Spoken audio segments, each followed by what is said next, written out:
The Crown has to establish to the jury beyond a reasonable doubt that Mr. Zameer knew that the individuals who had approached his car were police officers, and thereby his actions at that time that caused his death were also intentional.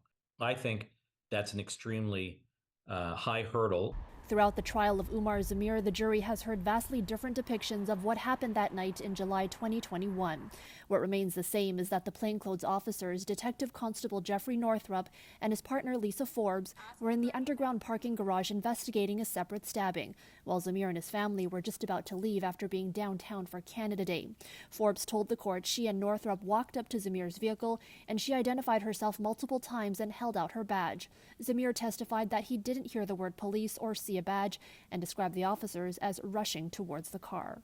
Forbes and two other officers who were there that night also told court that they saw Northrup standing before he was fatally struck. But collision reconstructionists have refuted that evidence, telling court that Northrup would have fallen to the ground before he was fatally run over.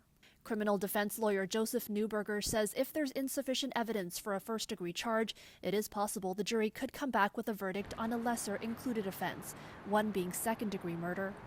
That Mr. Zameer did not know they were police officers, but intended to kill a person on that night in question. Although that may be left to the jury as part of the series of offenses that may be lesser included, I just don't think that is a plausible verdict.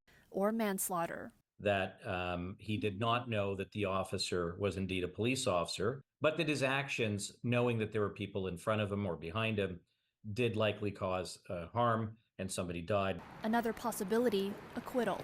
I think one of the really difficult things here for the Crown Attorney is there's no real good explanation why Mr. Zameer would intentionally strike a police officer with his car. He was an accountant with no criminal history, not committing any crime. So why wouldn't he have stopped for the police if he knew the police were trying to speak to him? And so his theory of this case makes a lot more sense than the Crown's theory of the case, that he knew they were police and he tried to hit them anyway.